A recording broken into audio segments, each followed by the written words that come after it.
من الشيطان الرجيم بسم الله الرحمن الرحيم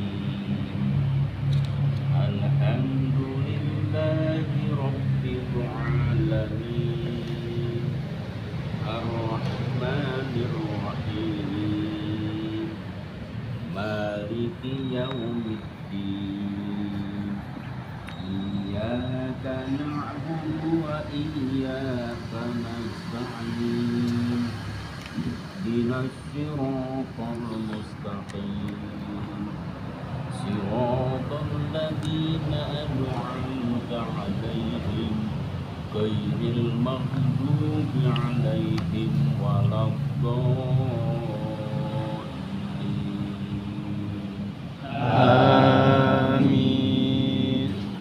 Jadi sedikit sharing Pak ya.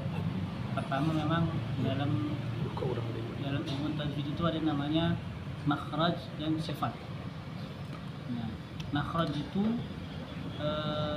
karena kan pada emang baru masuk. Bayangin kan udah dari makhraj itu huruf yang keluar. Jadi sesuai tempatnya kayak huruf hamzah dan atau alif atau hamzah dan ain, itu dia satu tempat adanya di al-halqi, halaq ataupun korokan. Hanya berbeda tipis saja. Kalau hamzah adanya di pangkal tenggorokan, ain naik sedikit, jadi a dan a beda dikit. Jadi nggak mesti harus ketika ain tuh a gitu ya. Kalau di kan kalau pelafal huruf ain itu ada penekanan dibanding dengan huruf hamzah. Nah, terus yang biasanya sering keliru itu antara huruf h kecil dan h besar. Dua-duanya sama, adanya di tenggorokan, halaq atau di tenggorokan. Kalau h besar adanya di pangkal tenggorokan, kalau h kecil ada di tengah-tengah tenggorokan. Nah, h besar jadi jangan sampai masuk ke dada. Kalau dia tuh biasanya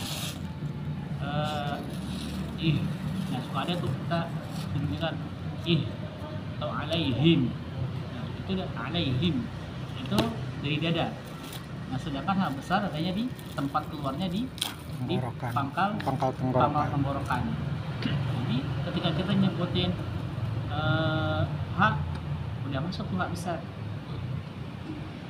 Kalau alham hak kecil hak besar. al besar, Harus gimana hak kecil alham.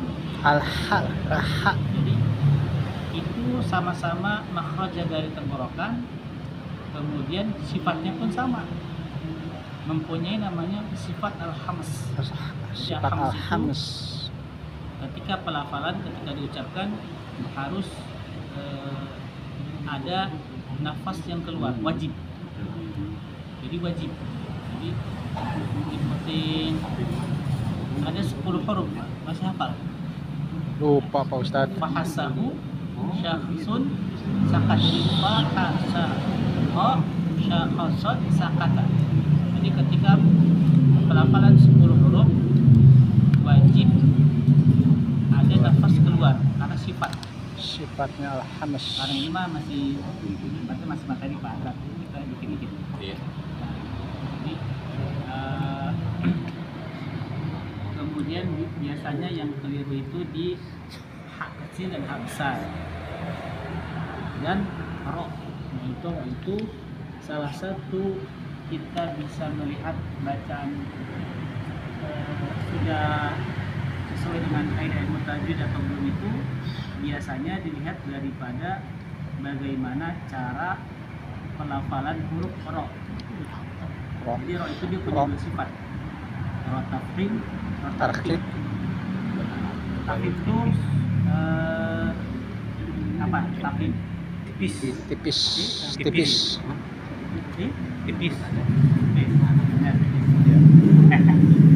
Baku itu tebal. Kebalik. Balik. Kebanyakan ro itu dia tebal.